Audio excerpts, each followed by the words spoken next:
very, very happy to welcome a good friend of mine, Andy Boon. How long have we known each other? Oh, 10, 15 years? Yeah, probably. Okay.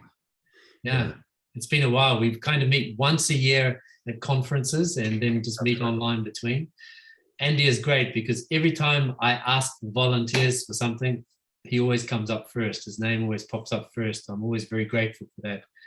Yeah, he's an educator.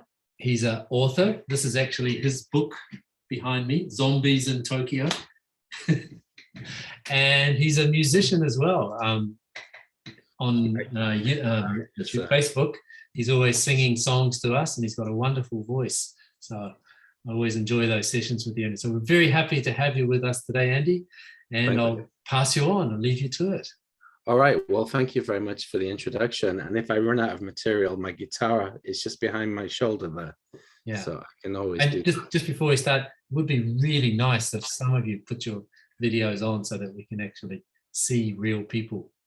Video on would be lovely. Oh, thank you, Toshimi. Hi. You're always first. Hi. Okay, all yours, Andy. Okay, brilliant. I'm just going to share my screen and get my PowerPoint going up there. Okay. Well, hi, everyone, and welcome to my session. And in this session, I'm going to be talking about culture shock in Japan. If you do have access to X-Reading or your library, some of the stuff that I will be talking about is in my book, Culture Shock Japan. I'm sure the library will have it, or you've got it on Marazen, or you can check it out on X-Reading if your teacher is using X-Reading. Yes, we are. Oh, brilliant. Okay, well, this is on X-Reading, so please read it after my session. Before I go into culture shock, I'd like to talk a little bit about myself. Now, please listen carefully because there will be a quiz after my self-introduction. So you may want to take some notes about Andy. I came to Japan in 1997. I just had my 24-year anniversary in Japan. I was supposed to come for 2 years, and I am now here 24 years later. I am like Urashima Taro. That's how I feel. Originally, I am from Bolton, England. Now, Bolton is not so well known, but you probably know Manchester. Bolton is about 17 kilometers from Manchester. And no, I don't support Manchester United. I am a Bolton Wanderers soccer fan. Now, Hidetoshi Nakata was a famous Japanese player. Thank you. Now, yeah, Hidetoshi Nakata was a famous Japanese player. He played for Bolton. As Malcolm said, I can play the guitar. And if I run out of material, I will grab my guitar and sing you a song. Yay. One of my really big hobbies is I love traveling. Now, this has been a problem during the pandemic because I have not been able to travel. I've been nice and safe in Japan, but I really, really love traveling and I love seeing new countries. In fact, I have visited many countries in my life. When I was young, I quit my job and I went traveling around Europe. However, in Asia, I have been to the following countries. I've been to Indonesia many times. I have been to Thailand about twice. I've been to Korea about 3 times. I have been to China, including Taiwan and Hong Kong. I've been to Cambodia twice, and I've also been to Malaysia. I would like to visit more countries in Asia. Asia is a great place. Luckily, we live in Asia. Now, the country that I experienced the biggest culture shock in my life was a country called Turkey. Now, Turkey is half in Europe and half in Asia. And I had really big culture shock in Turkey. That was my biggest culture shock experience. Okay. Are you ready for your quiz? We are going to play true or false. So you can use your reaction button. If you think it's true, you've got the green reaction button, yes. And if you think it's false, you've got, you've got the no there. Okay, just let me get rid of my no. All right. Question number 1, true or false? I have been in Japan for 24 years. Reaction button, please. If you think it's true, yes. If you think it's false, no. Toshimi has answered. Got a few answers. Nako has answered. Riho has answered. Momo has answered. Ayaka has answered. Saya has answered. Ruru has answered. Mei has answered. Ayuka has answered. The answer is true. The answer is true. Okay. My next one. I am from America. I am from the United States of America. True or false? Okay, Malcolm is saying true. Toshimi is saying false. Wakana is saying false. Okay, let me just go. Megami says false. Ayaka says false. Many people say false. Very good. My accent is the British accent from the north of England. I am British.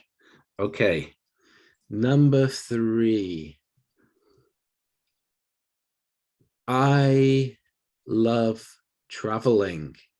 I love traveling. Is it true or false? Okay, some very quick reactions there. Toshimi says yes. Wakana says yes. Megami says yes. Eureka says yes. 48 saying yes and 3 saying no. Okay, brilliant. The answer is true. I love traveling. I have been to many countries in my life. Okay. Finally, in this first quick quiz, number 4, my biggest culture shock in my life was coming to Japan. Is that true or false? Okay, Toshimi says no. Y says no. Hibiki says no. Riho says no. Saya says no. Hiyori says no. Quite a few people say no.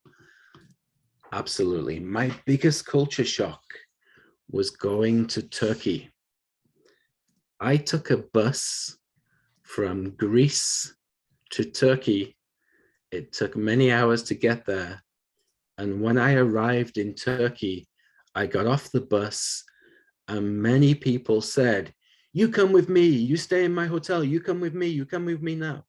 I was very shocked. And Turkey was a great place, but I had a lot of culture shock. Now, I have mentioned the word culture shock many times, but what is culture shock? When we go traveling to different countries, we may experience culture shock.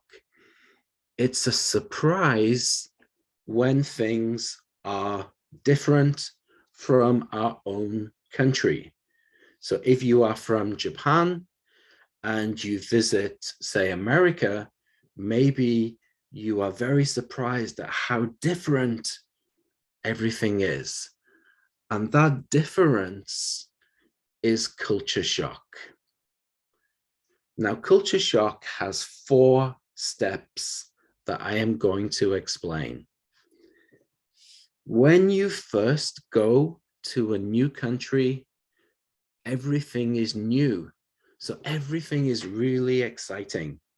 So this is really positive culture shock. Oh, look at everything. Oh, it's all different. It's all new. I'm in a new country. This is really exciting.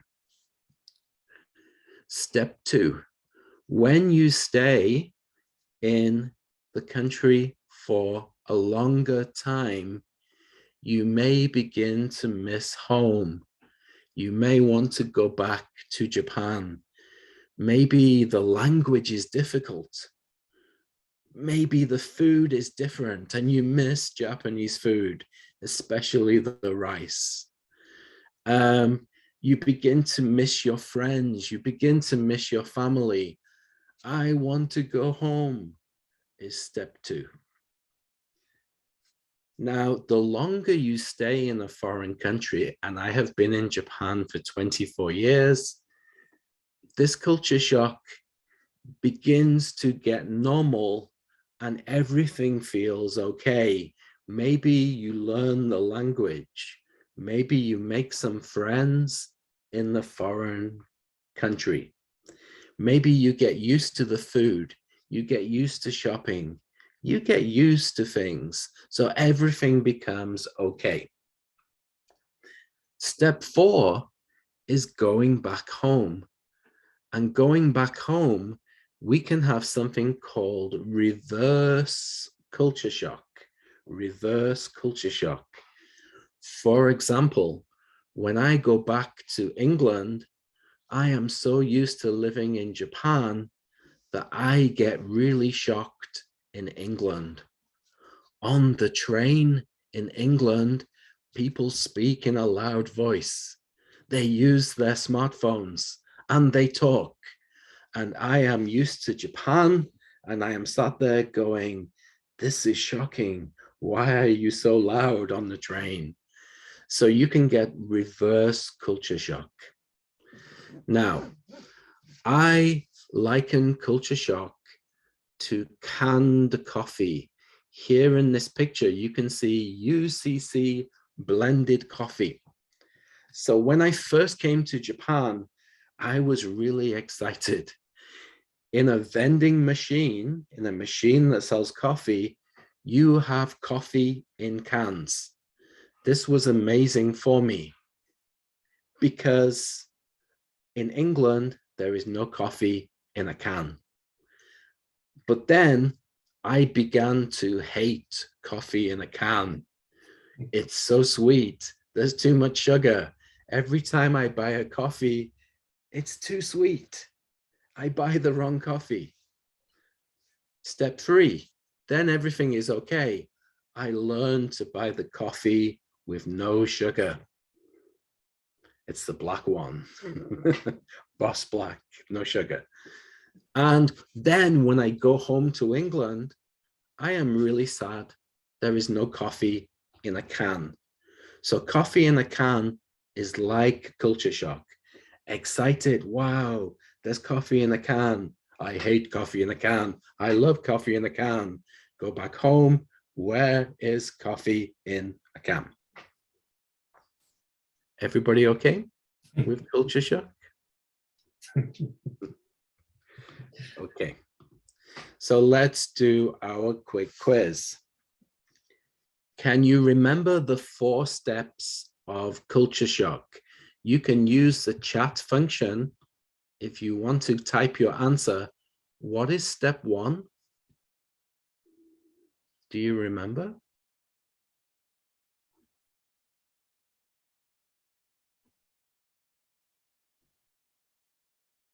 You can type in the chat box. Yes, you can type in the chat box and you can type directly to. Brilliant. There we go. Look at these answers. Brilliant. Everyone is great. So step 1 is everything is new. Some great answers there. How about step 2? Yeah, good. I missed them. Wow, these are great. You're so quick. How about step 3?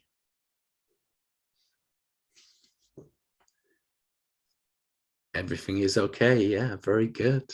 Excellent. Wow, you're so quick. And the final step, step 4.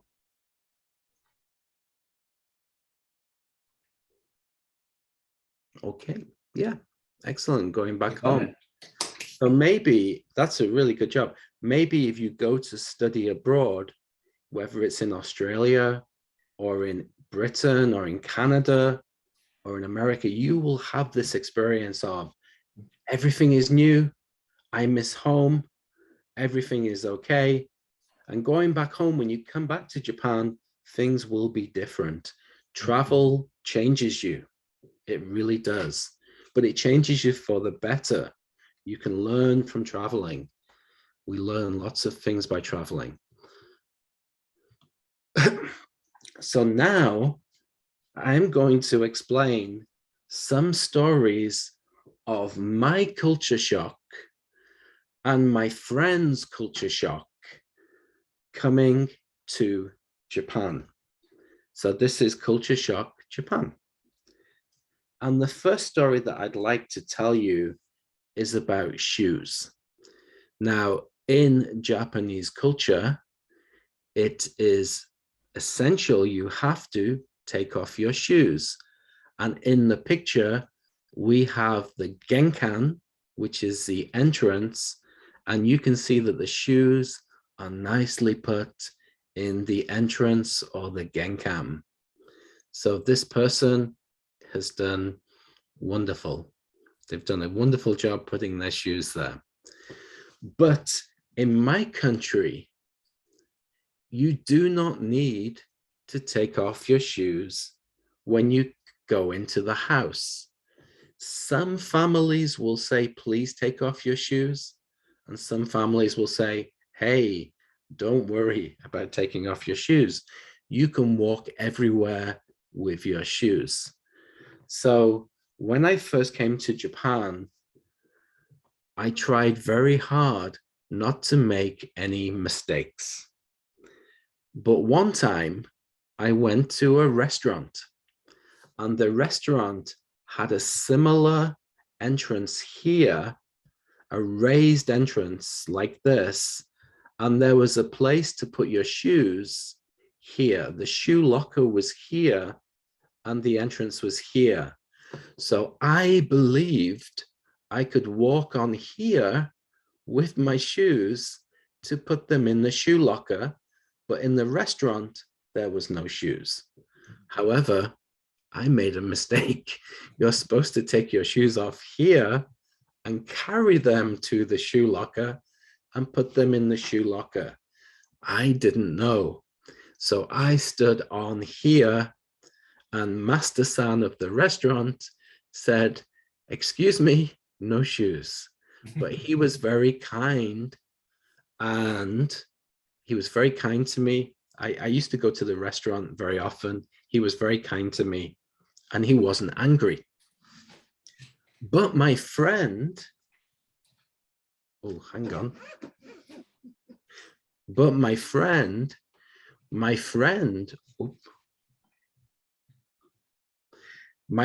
went to the doctor's, and she took off her shoes. And as she was taking off her shoes, she lost balance, and she put her foot on the floor here. And one of the people in the doctors got very angry with her and actually hit her. So it was a shocking experience for her. I was lucky. Master Sam was not angry with me, but my friend got hit by an elderly lady at the doctor's. So we have to be very careful not to make social mistakes. Now, when I lived in Japan at the beginning, I had a friend from England come to visit me in my apartment. What did my friend do? As soon as I opened my apartment door, he walked into my apartment with his shoes on. So I told him, excuse me, please take your shoes off and leave them in the entrance. So in some cultures, we do not take our shoes off. So it's easy for foreigners to make a mistake. That's my first story.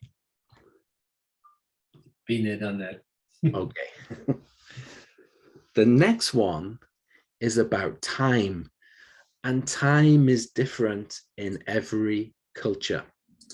So it's very easy to make a mistake with time.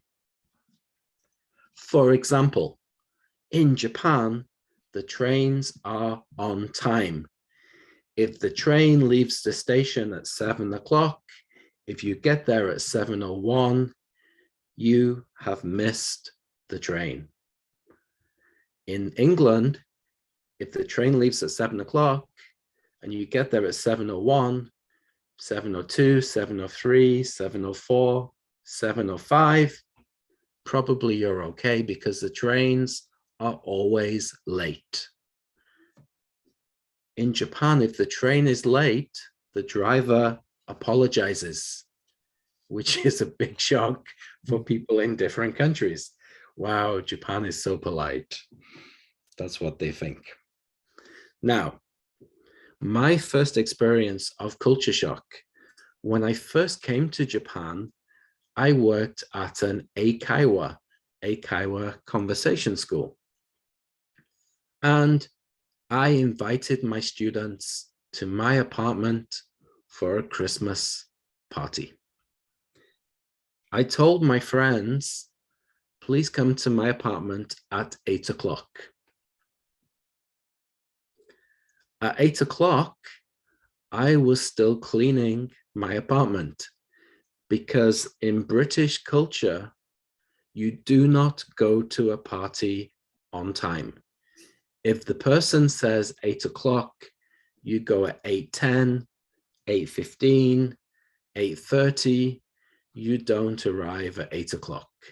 So you are normally 10, 20, 30 minutes late for the party.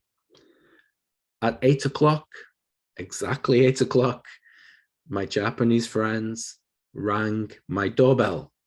I was really shocked. I opened the door and said, "Why are you here?" And they said, "You said 8 o'clock." And I said, "But I'm not ready." So there we have culture shock time. If you are having a party and you say 8 o'clock in Japan, people will come at 8 o'clock. I have an American friend who also made a mistake with time.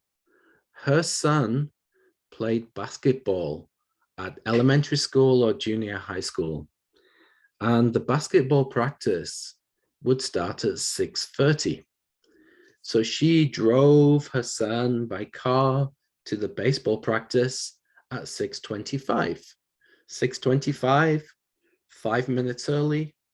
In America, no problem. 5 minutes early, practice starts at 6:30. But everybody was a little bit angry with her and her son.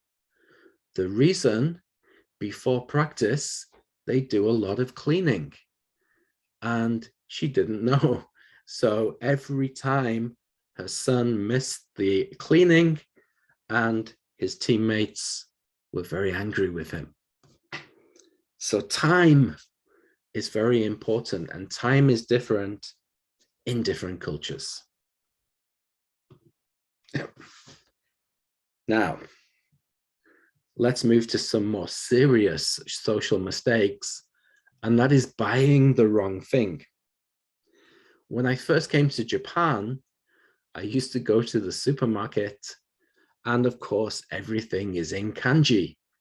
So I never knew what I was buying. So sometimes I thought, oh, this is orange juice, but it's not orange juice, it's something else.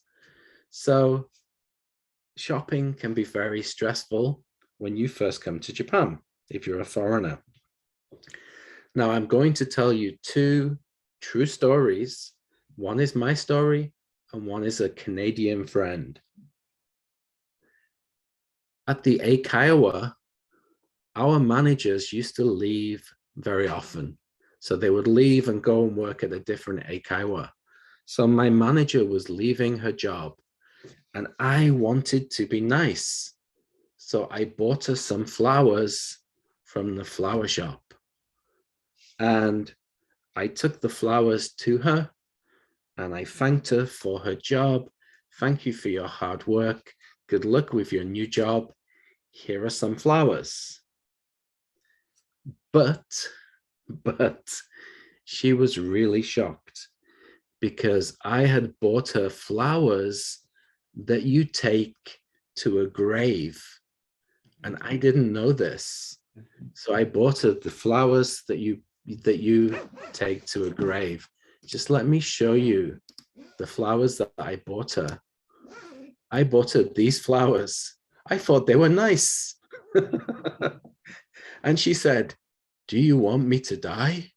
And I was like, "No."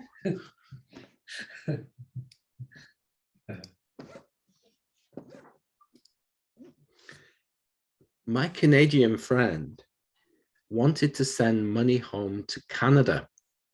So she went to a shop and she saw this beautiful envelope that she thought, wow, this is very lovely envelope. It's very Japanese style envelope. It's part of the culture. I will buy this envelope and I will send some money back to Canada in this envelope. When she went to the post office, the people did not want to touch the envelope and they shouted to her, "Money in, money in. I'm not touching, money in, money in." And they sent to Canada. After she told this story to a Japanese friend and said, you know, at the post office, they were very, very strange. They shouted at me, "Money in," and didn't want to touch the envelope. The Japanese friend said, "What envelope did you buy?" So she showed the friend, and the Japanese person said, "You bought a koden bukuro." Koden bukuro is money for funerals. So that is why they didn't want to touch the envelope. So it can be very easy to make a big mistake when you're in a foreign country. So these are 3 culture shocks: taking your shoes off, time, and buying the wrong thing. Have you ever made, if you've traveled abroad, you can put your answer in the chat box. Have you ever made a similar mistake?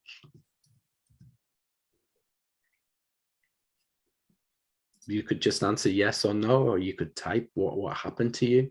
Have you made a similar mistake if you have traveled to another country?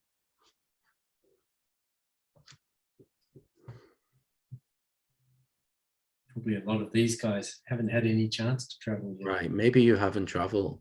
Yeah. Okay. Anything coming through? Nothing's coming through yet. Give them a little bit of time to think. Yeah, it can be very easy to buy the wrong thing in a foreign country. I still do that now, 24 years later. Yep. Yeah. Me too. Me Yeah. too. Yeah. Every story you're telling, I think, yep. I've done that. Yeah. I've done that. Yeah. All right. Okay. Well, let's move on to the next part. And these are going to be language mistakes, because it's very easy to make mistakes with language. Let's start with my first story. They're all true stories. When I was working at the Eikaiwa, I started working with a Canadian girl, and her name was Janet. I am still friends with her now on Facebook. She has gone back to Canada. She's married with children. She was like my little sister. I looked after her in Japan. She had been in Japan for about a week, and she came into the school and she was really worried about something. And she said, "I'm getting really worried because every time I go anywhere in Japan, like the train station, people keep saying my name. And I said, what do you mean they're saying your name? Well, at the train station, I keep hearing the word Janet, Janet, Janet. And I said, no, they're not saying your name. They're saying Jane, Jane, Jane, Jane, Jane. But she was really confused because she thought everybody was saying her name, Janet, Janet, but it was Jane, Jane. So that was her language mistake, where we hear something and we think it's English, but it's really Japanese.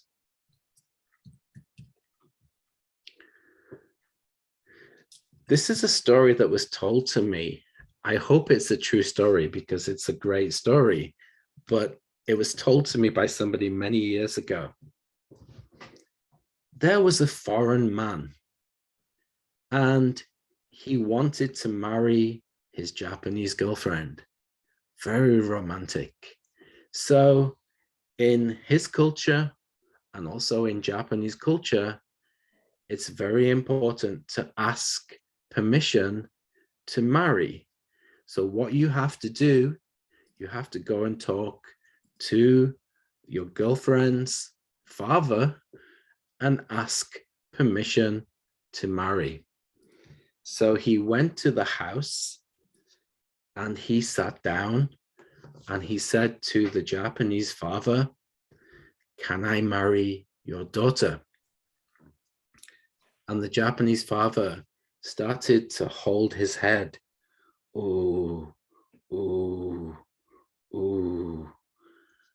And the foreigner thought, well, maybe he has a headache, so I'm going to ask in Japanese, do you have a headache? So he said, "Atama ga warui desu ka?" Instead of "Atama ga itai desu ka?" So basically, he's asking his girlfriend's father, "Can I marry your daughter?" And he said, "Are you stupid?" Japanese. I don't know how the story ended.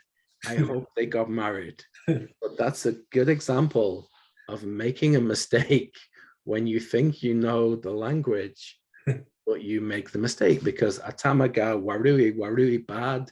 Do you have a bad head, a headache? It makes sense. Mm-hmm. But unfortunately, the meaning was very different. And another language mistake, this was my mistake. When I first came to Japan, I came in October, so it was getting close to winter. And around outside my apartment, I would hear this very sad song. Yakimo, Yakimo, Yakimo. And I wanted to cry. It was the saddest song I have ever heard in my life. And I went to school and I said, I keep hearing this song. It sounds like someone has died in the neighborhood. Is it a culture where you play a sad song when a neighbor has died? And my manager said, what is the song?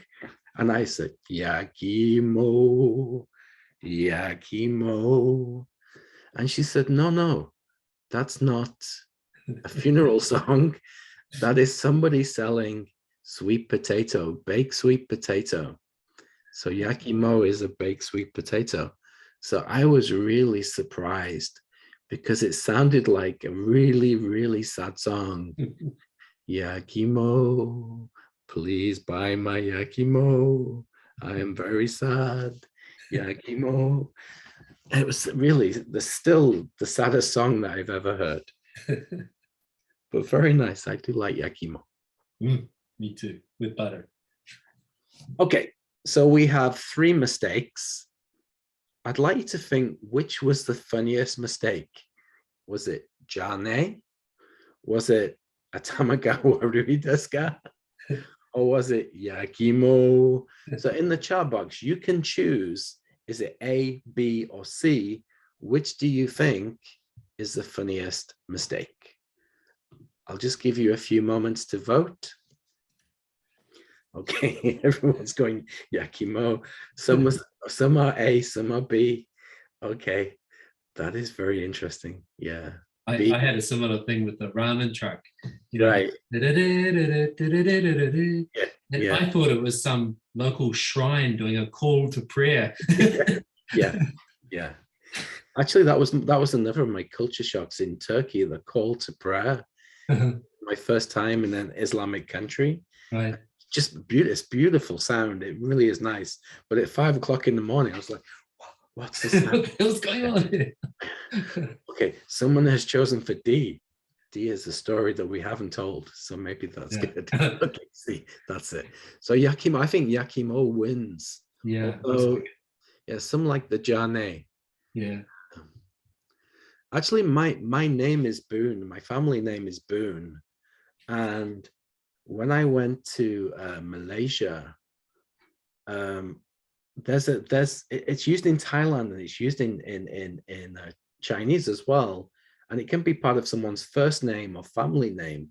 So when I went to Malaysia, I kept seeing my name everywhere, and actually the tour guide said, "I thought you would be Chinese because you are Boon."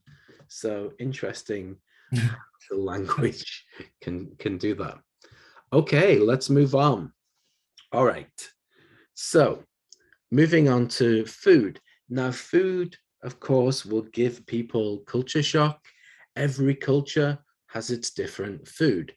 So sometimes we will be very excited. I'm always really excited to try new food, and I will eat anything. I will try anything once. I have been to many countries and I've tried many different dishes. But sometimes you might get shocked with the food and some aspects of the culture of the food. Now, I think I've been in Japan for about 2 weeks, and I've been eating at McDonald's to avoid culture shock because McDonald's is in Britain, and I was familiar with the food. And one of the teachers at my school said, "Hey, Andy, would you like to try ramen?" I said, "Oh yeah, this sounds really good. I would love to try ramen." So she took me to this really lovely ramen shop. The food was delicious and I loved ramen. However, I was really shocked because when I sat to get my ramen, everybody around me was slurping. Now, you may not be familiar with the word slurp, so I'll just put that in the chat box for you. And slurp is a word that sounds like the word. And everybody was slurping their noodles. Now, in Britain, in my culture, slurping is considered rude. So if I was slurping my soup, my mother would get angry with me. So part of British culture, slurping is seen as bad. So I was really shocked that everybody was slurping. But now, if we go to the steps, back to the steps of culture shock, now I slurp my noodles because that's the best way to eat them. You need to slurp your noodles. So slurping in Japan is fine. Slurping, if you go to the UK and you slurp, maybe some people will go, "Wow, you're slurping." So it's not considered polite in the UK. So you have to be careful that your customs sometimes don't match the customs of the country you're in. I've made mistakes in Indonesia too. I was in Indonesia and I passed the bill with my left hand, which I thought was okay, but you're not allowed to do that. And my wife told me off. So there we go. Now, I love sashimi. So I'm not really shocked about eating raw fish. I've got over the shock of that, and it doesn't really bother me. and I love wasabi. Oh, it's great. I love it. However, if you go to some restaurants, the sashimi is really, really fresh. So fresh that the fish is still moving. And if you look at my camera, like this.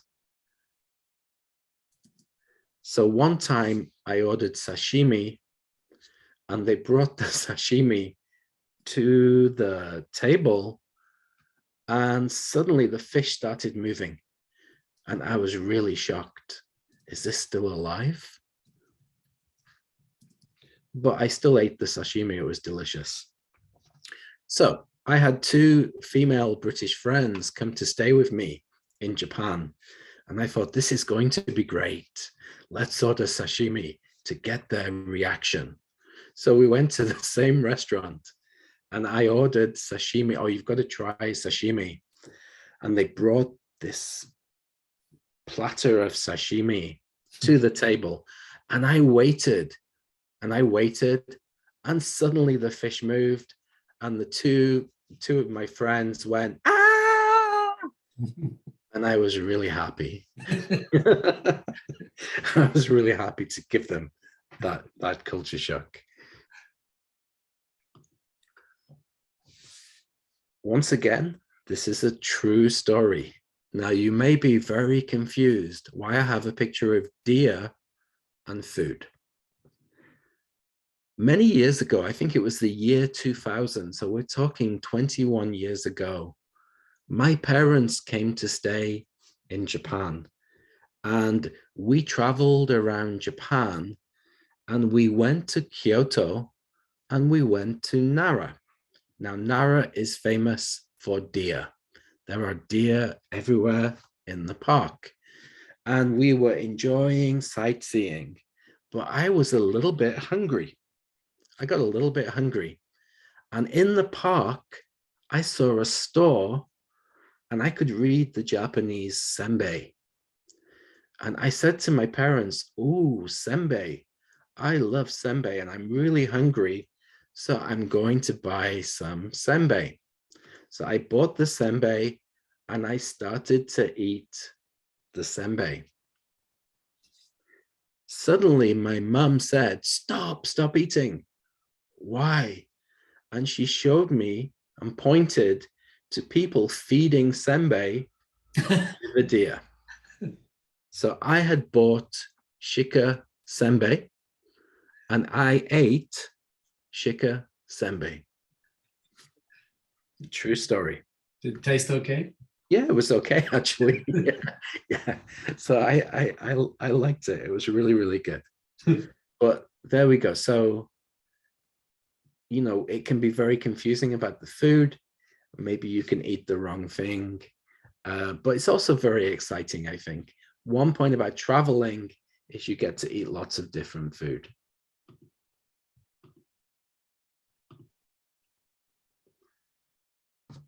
Okay, once again, I have a question, but if you haven't traveled abroad, maybe you can't answer the question, but have you ever experienced culture shock with food? Once again, you may want to put an answer in the chat box. I'll give you about a minute to think about that. Maybe you've been to a foreign restaurant in Japan and you've had some culture shock. I love very spicy food, and I know some Japanese find the curry very spicy. So that would be an example of culture shock. So maybe you've eaten some foreign food. When I went to the States, I was also shocked about the size of everything. I was in Los Angeles airport to transfer, and I went to McDonald's and asked for an iced coffee, and they gave me big iced coffee, and I was shocked. Wow, this is so big. Yeah. Then you spend all the rest of the time going to the toilet. Yes, yeah. And actually, my first night in Indonesia, we went to a restaurant in Indonesia, and they brought all of this food to the table, covered the table in food. And I was thinking, I'm not that hungry. What are they doing? Why are they bringing all this food? And I said to my wife, did you order the food? And she said, no, calm down. They bring the food, you eat what you want, and you pay for what you eat. Oh, That was also a shock for me. interesting. Yeah. So one interesting part of travel is the food. All right, let's go to our final section where I'll give you some more examples of my culture shock in Japan. Now, when I first came to Japan, I worked at the Eikaiwa, and the Eikaiwa had a toilet in the building, but the toilet was washiki type, which is, in English, we call it the squat type. And I remember running to the toilet and looking at it and going, oh my God, how do I use this? And I was totally shocked. So this is a little bit personal, but anytime I needed the toilet at the Eikaiwa, I ran out of the building and I ran to McDonald's to use the Western style toilet because I couldn't use it. Also, some more culture shock will be in a public toilet in the park like this one. There are no doors. So when I first went into a park and I needed to use the toilet, I was really shocked because it's wide open. Where is the door? There's no door everyone can see. So I was really, really shocked. And also, I have had several friends make this mistake. This picture is really easy. You can see this is the female toilet and this is the male toilet. And sometimes they're color-coded blue and red. So it's very easy. But sometimes in some restaurants, they use the kanji for man and the kanji for woman. And if you don't know kanji and there's no color, you have a 50-50 chance. And I've had friends walk into the wrong toilet. Yeah, and that can be rather shocking. Done that. Also, I've had friends using the washlet, make a mistake, and the water has gone everywhere because Japanese toilets are amazing. There's so many buttons to press. Okay, let me tell you about my bank story. And this is a real story. One time I went to the bank and I wanted to get some money out of the bank, but I had to go to the counter. I couldn't use the ATM. And they gave me some money, but they overpaid me 12 yen only. They made a mistake and they paid me 12 yen more. What happened? They gave some money to me and I put it in my pocket. And then they gave me the money again and I put it in my pocket. It was a mistake. I didn't want to steal 12 yen from the bank. They made a mistake. I went back home, no problem. In the evening, I got a phone call and they explained in Japanese that they had made a mistake and they had overpaid me 12 yen. The bank manager came to my apartment. You're kidding. In person. He bowed very deeply at the front door and I paid him the 12 yen back. And he gave me some washing detergent and some other products to say sorry for my inconvenience. And I was thinking, wow, 12 yen. They called me. He drove to my apartment. They gave me washing detergent. What a super expensive mistake. I was really, really shocked. Gosh. True story, 12 yen. 12 yen. It was interest on a savings account. Oh, yeah, big money. Yeah, 12 yen. And this is my final story. Once again, it's my story. It's a true story. Now, on the right-hand side here, you can see the American flag. In the West, and I wear glasses, when we get our eyes checked, we read the chart, and the letters will get smaller and smaller. So here you would go T, Z, O, P, T, O, C, Z, L, P, E, D, E, T, O, D, C, F. And as the letters get smaller, they get more difficult to read, and they can tell your eyesight. When I first went to Japan and I got my eyes tested, this is what I said during the eye test.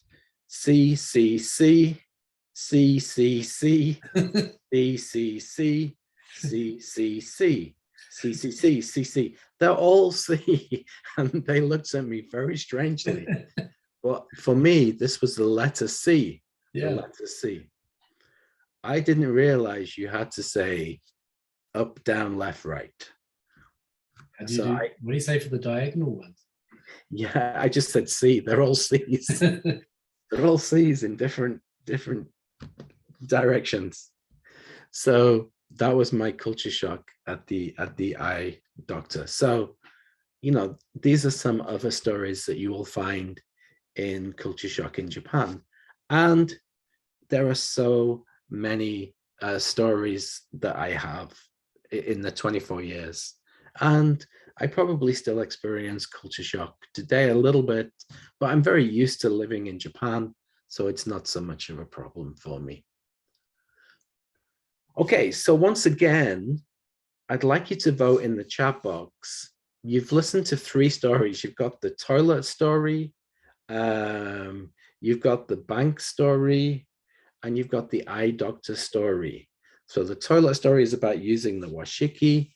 The bank story is about the bank manager coming to my apartment for 12 yen. And the eye doctor is the letters. Have a vote in the chat box. Which do you think was the most surprising for you? Okay, most people are going for C. C, yeah. So you get that cultural difference of the Western eye chart and the Japanese eye chart. It is so different. So I was really confused. Yeah, everyone's going C. Some are saying B with the minus B. Definitely B for 12 years. Yeah, it was so polite. So polite. Yeah, unbelievable. I was like, you came for 12 yen? Yeah, wow. Okay, so that brings me to the end of the workshop. I think we still have a few minutes left for question and answer. I won't get you to share some stories of culture shock now, but maybe what you can do is take away what you've learned today about culture shock. Definitely, if you can get a chance to read the book from X Reading, that would be great. And then you could talk about maybe experiences of culture shock that you've had if you've traveled, or maybe you've had culture shock meeting foreigners in Japan. That can be also you know, an example of culture shock. I always get them to write a follow-up report. So okay, I'll add that to what they write. That question. So, you know, share stories of culture shock if you've traveled abroad, or maybe you've had experiences with foreigners. So for example, I have culture shock with foreigners in Tokyo when they're talking loudly on the train or breaking the rules. I'm like, shh, don't do that. So, you know, it could be some examples like that. And thank you very much for listening today. I'm happy to answer any questions. You don't have to speak out your question. If you want to, you can put it in the chat box. So I'm happy if you answer any questions. So does anyone want to challenge a question? Yeah, you can ask anything is okay. Any question, I'll try and answer. I've got a slight kind of reverse question. What culture shock do you have when you go back to England now? Yeah, I think I once went to, I remember going to the airport, and there's a coffee shop in the airport, and I wanted to sit down as a customer, but every single table had dirty dishes on there. Of course, in Japan at a coffee shop, we will kind of take the dirty cups or the dirty plates to an area, and the staff will come and clean it. And I was really shocked. I was watching. Also, I was a bartender before I was a teacher. So I was watching the staff. Every time she took out a delivery, she could have taken one dirty plate back, but she didn't. And that was really shocking for me. Yeah. It's like, and when I go to Britain, I see they don't clear the dirty things. The restaurants are dirtier. Mm-hmm. Yeah. I get that in New Zealand as well. Same thing. Yeah. And just sort of the difference in service around all that. Yeah. Right. Yeah, exactly. So when I was a bartender, I went out to collect glasses. In that time, people used to smoke in the bar, and I had to clean the ashtrays. And if an ashtray got full, you empty it. It was part of my job. So I look at the coffee shop in Britain and go, why aren't you doing your job? Yeah, exactly. Yeah. So anything come through on chat? No, nobody's asked a question. If you do have a question, any question is okay. I even challenged them before they came. No, there's no questions. What a bunch of chickens. It's your chance to ask a question. Any question is okay. Well, what we could do is we could reduce the crowd a bit so that. Here we go. I think Japanese is difficult. How do you feel about it? So does Nay. Yeah. My Japanese isn't so good. I've been here 24 years, and my Japanese is quite low. So yeah, I agree. It's very difficult. And one thing I find difficult is whereas English will just have an alphabet, Japanese has katakana, which is easy to learn, I think, and hiragana is easy to learn, but kanji for me is very difficult. If I see a new word, I can't go to the dictionary to check it. However, with technology, it has become easier. I can copy and paste that into a software, and I can listen and hear it. So it now, I think language learning has gotten easier, because I can hold up my iPad and it will translate the kanji, so I can understand more. So there are ways to learn, I think. Yeah, technology is helping us. It is. Probably stops us from learning because it does the job for us. Well, actually, just today I had to fill in a Japanese form, and it was a very important form. Are my students doing the Sotsuron or the Sotsugyo Seisaku? And I just needed to double check the kanji. I don't want to make a mistake. So what I did, I copied the kanji, put it into DeepL, and just played it out loud. And then I could hear Sotsuron, Sotsugo Seisaku. Okay. Just to double check the kanji. Yeah. I do that all the time. That's a good question, Mimi. Yeah. Anyone else got a question? Well, there you go. Wakana. How long did it take to get used to Japanese culture and reverse culture shock? That's a really good question. I got used to Japanese culture very quickly. And I was in Japan for about 1.5 years before I went back home for the first time. So I arrived in 1997 and I went back for Christmas 1999. And when I landed in London, I immediately got culture shock because I was surrounded by foreigners. I was like, there's so many foreigners. I was really shocked. I wasn't used to it. So I got reverse culture shock very quickly. Yeah. I've made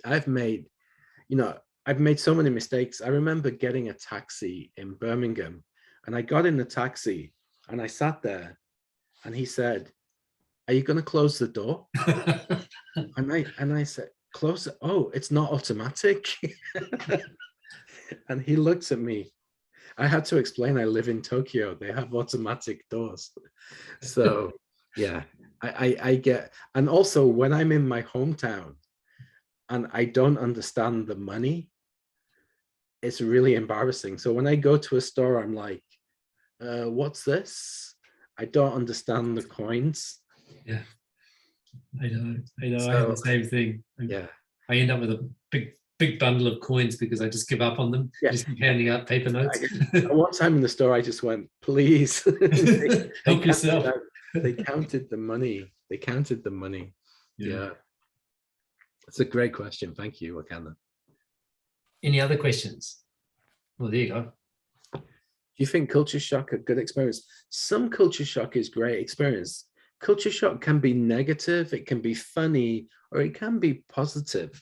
I mean, you can learn a lot by traveling, and you can learn a lot by how other people live. And what we need to be is more understanding. And, you know, it's very easy to go, oh, they do it like this in another country, but it's really, really exciting. I go to Indonesia a lot, and it's a completely different culture. And you know, I love traveling, and I love the crazy part of Indonesia, the traffic. I've gotten on the back of a motorbike taxi and been driven through the streets of Jakarta. It's just really exciting. So those bits of culture shock can be very, very positive, but there can be negative parts of culture shock. And maybe if you don't like the country, you're not going to like every country, then maybe it's time to leave and go home. But remember that culture shock, the best advice I ever got about coming to Japan, if you're having a bad day, don't blame it on Japan, because you have bad days at home too. I think that's that always stuck with me. So if I was having a bad day, oh, I want to go home, I thought, well, hang on, it's me, it's not Japan. Have you ever heard the sound of a tofu truck? No, I haven't. Okay. Yuki, what does a tofu truck sound like? Yuki Takuichi. I think it's so scary. Okay. Can you make the sound? Can you make the sound? Can you do it? Michael. No. Can you kind of sing the sound or anything? I don't know. Yeah, no. No. I don't know what a tofu trucks are very unusual these days. Yeah, I've just searched for it. Oh, here we go. Hang on. I'm just checking on. All right, so this is out of our apartment. You see this little car is making all this noise? This happens all the time. Yeah. So like sometimes it's just like he's collecting trash. Yeah, I don't want to play that in too much in case he says a naughty word, but because I haven't checked it first, but yeah, it's on YouTube, so that's really good. What is your favorite culture in Japan? I have lots of things that I like about Japan. One thing that I like is Japan usually is very safe. For example, if you leave your wallet, if you forget your wallet or you leave your phone on the train, usually somebody will hand it in. And that's fantastic part of Japan. In my country, if you leave your wallet, it's going to be stolen. I was in Indonesia in Starbucks, and there were two Japanese business people next to me at the table, and I was listening because I could hear Japanese. They left Starbucks, and suddenly the Japanese guy came rushing back in. He'd left his phone on the table, and I just looked at him and thought, this is Jakarta. Be careful, you're not in Japan now. So what I like is the safety. What kind of sashimi do you like? That's really easy. My favorite sashimi is taco. I love octopus sashimi. Many Japanese thought I was very strange when I came because foreigners are not supposed to like octopus, but I love it. I love octopus sashimi. I haven't had it for a while. Yeah. Taco sashimi. Actually, Hinako, just before that, she actually said a question to you. Do you think Japan is more secure than other countries? But yes. You kind of answered it. Yeah. Yeah, I do, and I hope it stays that way. Yeah. You know, my wife and I went for a walk along the river last night in the dark, and she's Indonesian, and I said, would it be safe to do this in Indonesia? She said no. No. Yeah. There's a question that's come directly to me. In Japan, some restaurants have exhibit food samples. Have you seen that in other countries? And when you saw it in Japan, were you surprised? I was surprised, but I'd read about it before I came to Japan, Okay. and I found it very useful. When I couldn't speak Japanese, I could take them out and go and point to the Yes. window, and that was really useful. Yeah. Yeah. They look so good too. Yeah, it was very, very useful. And when my parents came and they went to a restaurant, and you get the pictures in the family restaurant, you can just point. Yeah. And now you don't even have to speak. You can just use the iPad. So that's really good. Technology that is unique to Japan. I have to think. I'm not sure. I mean, the technology has increased so much, but I think probably Pasmo and Suica. But I saw it in Hong Kong before I saw it in Japan. I went to Hong Kong in 1999, and they were using Suica before Japan. So yeah. Do you like takoyaki? I love takoyaki. Yeah. Yeah, I haven't had that for a while. Yeah, me too.